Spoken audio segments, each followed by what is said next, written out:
এই খাসলত, এই বদভ্যাস থেকে রাষ্ট্রকে বেরোয় আসতে হবে। এক কক্ষে একাধিক লোক ভিডিও দেওয়ার মানে ভোট দেওয়ার যে ভিডিও, সেই ভিডিওটা আমরা পেয়েছি একদিন পরে। এরপরে হচ্ছে যে ওই যিনি দিয়েছেন তিনি হাত পাও ধরে রিকোয়েস্ট করছেন যে শুধুমাত্র আপনাদেরকে দেখানোর জন্য পাঠাইলাম। তারপরে একদিন পরে তাকে কনভিন্স করে এটা আমাদের পেজে দিচ্ছি। দেওয়ার পরে যখন সে আবার বাড়িতে হুমকি পাইছে, আমাদেরকে রিকোয়েস্ট করার পরে আমরা ভিডিওটা আবার তুলে দিচ্ছি। এখন চিন্তা করেন যে আমরা কি ধরনের একটা হলো জাতীয় দায়ের জায়গাতে একটা জায়গাতে আমরা আছি, আবার আমার স্থানীয় নেতাকর্মী যারা গরিব অসহায় তারপরে আর্থিকভাবে সচ্ছল নয় তাদেরকে সেফগার্ড করার একটা দায় আমার মধ্যে আছে। ভবিষ্যৎ হোক নিরাপদ, বিনিয়োগ হোক বিশ্বস্ত, আর আমার পছন্দ সল্ট বে। ওয়েলকাম টু সল্ট বে। আমরা কিন্তু এই দুইটা দায়ের মাঝখানে পড়ে গেছি, আমরা কোন দায়টা পালন করব। দ্বিতীয়ত হচ্ছে নির্বাচনের দিন কিন্তু প্রেসে যখন যেখানে আমি পেয়েছি কথা বলার সুযোগ, দুপুরের পরে কিন্তু আমরা কথা বলেছি বিভিন্ন জায়গাতে। সবাইকে বলার সুযোগ পাই নাই, কারণ আমরা আসলে ফায়ার ফাইটিং করছি। সব কেন্দ্রে আগুন লাগছে, শুধু আপনার পানি দেওয়ার ব্যবস্থা করতে হয়েছে। বাবুগঞ্জে পানি দিতে দিতে আমাদের দিন ফুরায় গেছে, অবস্থা এরকম হয়েছে। সেনাবাহিনী ভাই এখানে লোক পাঠান, ভাই এখানে লোক পাঠান, ওখানে অ্যাটাক করতেছে, ওখানে পাঠান, ওখানে পাঠান। এই কাজগুলো করার পরে আপনার এই এভিডেন্স গুলো যে কোলেক্ট করা, একত্রিত করে নিজেরা বোঝা যে আমি এটাকে সাস্টেইন করতে পারবো কিনা একটা অভিযোগ, সেইটা করতে করতে এই বাস্তবতাটা এসছে। এবং গত 2-3 দিন আমাদের এলাকার নেতা কর্মীদেরকে আশ্বস্ত করার জন্য কিন্তু আমি এলাকায় ছিলাম। প্রতিদিন শত শত লোক আসছে, দেখা করতে হয়েছে, কথা বলতে হয়েছে, তাদেরকে এলাকা ছাড়া করা, খরচপাতি ব্যবস্থা করা, থাকার ব্যবস্থা করা, খাওয়ার ব্যবস্থা করা, হিউজ ব্যাপার কিন্তু। এবং যদিও আমরা জোটের ব্যাপার, কিন্তু আমি দল আকারে তো আমার দল তো ছোট, আমার সামর্থ্য তো ওই সব দলের মতো না, এত বড় সামর্থ্য না। তো সেই জায়গাতে আমার মানে সম্মিলিত সামর্থ্য বাস্তবতা সবকিছু মিলায় সেটা করতে হয়েছে। আর অভিযোগটা ঢাকাতে কে কিভাবে দিয়েছে না দিয়েছে ওটার সাথে না, আমি এভিডেন্স নিয়ে আসছি, আমার এভিডেন্স কোলেক্ট করেই আমি এটা দিয়েছি। এরপরে আপনারা জাজ করবেন যে সেটা মানে গ্রহণযোগ্য হবে কিনা। দিন তারিখ বিষয় না, বিষয়টা হচ্ছে খাসলতের বিষয়, যেটা আমাদেরকে অ্যাড্রেস করতে হবে। পুরো নির্বাচন বাতিল করে দিতে হবে, বিএনপি সরকার গঠন করতে পারবে না, আমি এই ধরনের অবস্থায় যাবোই না। বিএনপি সরকার গঠন করবে, বাট বিএনপিকে বুঝতে হবে তার নেতা কর্মীরা কোন ধরনের নির্বাচন করে তার প্রার্থীকে তার মার্কাকে জিতাইছে, এইটা তাকে এবং দেশবাসীকে বুঝাইতে হবে। এর মানে এটা না যে আমি সরকার অস্থিতিশীল করে দেবো, আপনি হরতাল দিয়ে দিব, দেশ চালাইতে পারবেন না, এগুলোর মধ্যে আমি নাই। আমরা প্রতিবাদ করব, সরকারের সমালোচনা করব, কারণ আমরা সবাই মিলে তো দেশ। যিনি ক্ষমতায় গেছেন তিনি তো শুধু দেশ না, আমরা যারা নির্বাচিত হই নাই আমরাও তো দেশ। সবাই মিলে চাই এই খাসলত, এই বদভ্যাস থেকে রাষ্ট্রকে বেরোয় আসতে হবে। এবং বড় দল আকারে বিএনপির দায় সবচেয়ে বেশি, কারণ তার নেতা কর্মীরা অধিকাংশ এগুলো করেছে, তাকে নিয়ন্ত্রণ করতে হবে। ভদ্রতা, কারণ হচ্ছে যে মানে প্রতিহিংসায় গিয়ে তো আসলে সমাধান হবে না দিন শেষে। তাহলে আমরা সবাই মিলে ওখানে মারামারিতে জড়ায় পড়তে হবে আর কি, এটা সমাধান না। সমাধান হচ্ছে ন্যাশনাল ক্যারেক্টার পরিবর্তন করতে হবে। একটা রাষ্ট্র এবং জাতীয় চরিত্র পরিবর্তন না করা পর্যন্ত এই তৃণমূলের এই সমস্যার সমাধান হবে না, এবং গ্র্যাজুয়ালি এটা কমবে।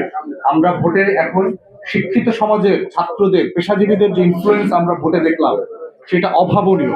মানে এটা আমার ক্যাম্পেইনকে ছাড়ায় গেছে, যে যারা সাধারণ শিক্ষিত মানুষ, মোবাইল ফোন ইউজার এসে সে তার পরিবারের 30টা ভোট ম্যানেজ করেছে যে না ভোট এখানে দিতে হবে।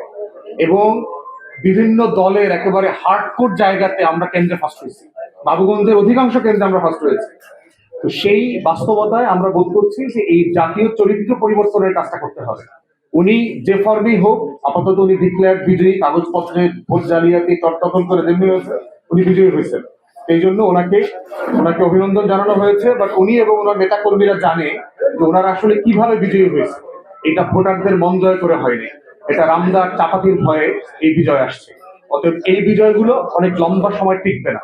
2জন হেভিওয়েট প্রার্থী, লাঙ্গলের প্রার্থী তো 2-3 বারের নির্বাচিত অনির্বাচিত এমপি মিলায় ছিলায়, তো 2জন হেভিওয়েট প্রার্থী এখানে ছিল। এবং ওনাদের ডেইলি কস্ট আমার টোটাল ইলেকশন কস্টকে ছাড়াই যাবে আর কি, ওনাদের যে অবস্থা। এরপরে আমার মার্কাটা নতুন, আমাকে মানুষ চিনলেও আমার মার্কার সাথে তো গ্রামের মানুষ পরিচিত না।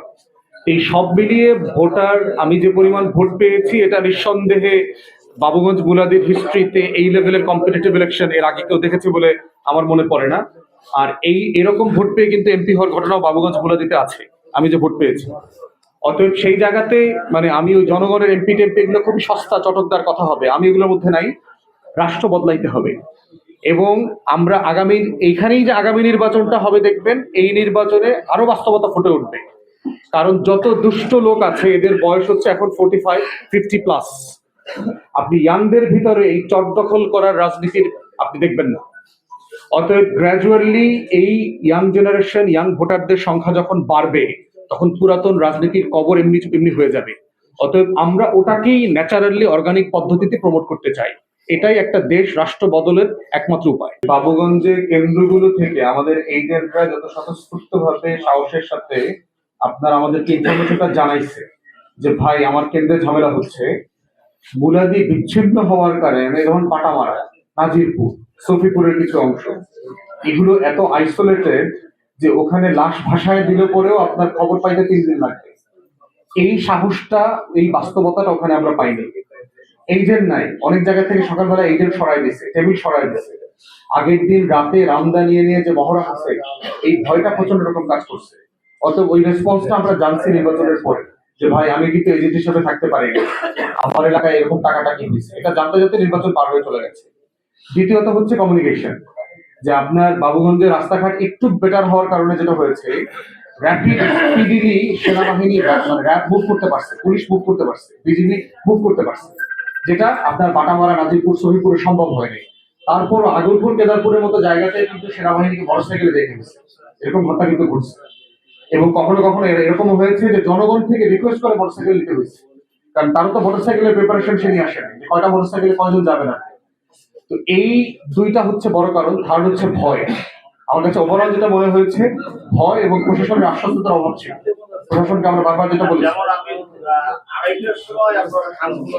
ছিল না, বাট আমাদের এই আশঙ্কাটার কথাও তারা বলে নাই যে আমরা এজেন্ট হিসেবে থাকতে পারবো না। এবং তারপর হচ্ছে সকালে বের করে দিয়ে ফেরত একজনকে আর বলেছে যে খবর পাইলে কিন্তু লাশ লাশ বানায় দেবো। এই বাস্তবতাটা ছিল। যেহেতু আমি প্রার্থী এবং জোটের সকল কাজের দায় দায়িত্ব অফকোর্স আমাকে নিতে হবে। আর এক্সাক্ট ঘটনা যেটা, সেটা আমি যতটুকু জানি সেটা হচ্ছে প্রিজাইডিং অফিসারের অনুমতি নিয়ে স্টেশনের বাইরে নিরাপত্তা, বিভিন্ন ইস্যু, মহিলারা থাকে, সেফটি কনসার্নে বাইরে থাকা যায় এবং ওনারা প্রিজাইডিং অফিসারের অনুমতি নিয়েই সেটা থেকেছেন। তারপরে হচ্ছে সেক্রেটারির বাড়িতে না, কথাটা সত্য না, ওনাদের আত্মীয় স্বজন পরিচিত হইতে পারে। এখন গ্রামের বাড়িতে অমুকের বাসায় আপনি গেলেন, পরে খুঁজে পাইলেন সে আপনার আত্মীয়, এরকম না। বিষয়টা যেটা হয়েছে, পরবর্তীতে ইউনো সাহেব তো ওনাদেরকে দায়িত্ব থেকে অব্যাহতি দিয়েছেন এবং পরে সম্ভবত শোকজ করে ছেড়ে দিয়েছেন আর কি, যতটুকু জানি আর কি। কিন্তু আমার কাছে ওই খবর যেটা আছে যে ওনারা ইয়ে নিয়ে গেছেন, মানে অনুমতি নিয়ে গেছেন। অনুমতি না নিয়ে গিয়ে থাকলে আপনার সেটা ইমিডিয়েটলি বাড়িতে যাওয়ার আগেই তাদেরকে অব্যাহতি দেওয়া যেত, যদি প্রিজাইডিং অফিসারের অনুমতি না নিয়ে কেউ সেন্টার লিভ করে। অত রাতের বেলা তাকে গ্রেফতার করা দরকার ছিল না। আংশিকভাবে ততই বললাম যে তারা লেভেল প্লেইং ফিল্ড, যেটা নির্বাচনের আগে, নির্বাচনের দিন এবং পরবর্তীতে তৈরি করা দরকার ছিল, সেটা তারা পরীক্ষা তৈরি করতে পারেনি। আমরা গণসংযোগ, আমরা ক্যাম্পেইনে নির্বাচনের দিন যে সমতা পাওয়ার অধিকারী ছিলাম, সেই অধিকার থেকে আমাদেরকে বঞ্চিত করা হয়েছে। তারপরে হচ্ছে এই যে সিলমারা ব্যালট এত পাওয়া গেছে, ভোটার জালিয়াতির প্রশ্ন আসছে, আপনারা রিপোর্ট করেছেন, ওই কাজের চরে তারা কোনো অ্যাকশন নিয়েছে? সাংবাদিকরা তো রিপোর্ট করেছে কাজের চরে ভোট জালিয়াত ধরা পড়েছে। ইউনো থেকে শুরু করে সহকারী রিটার্নিং অফিসার যারা দায়িত্ব পালন করে তারা অ্যাকশনে যায়নি সারা দেশে, তাই। আপনার তারপর দেখেন গণভোটের সংখ্যার সাথে মূল ভোটের সংখ্যা মিলছে না, এটার ব্যাপারে একটা জবাব দিতে চাইতে হবে। এটা তারা তো কোনো ব্যাখ্যা এখনো দেয়নি।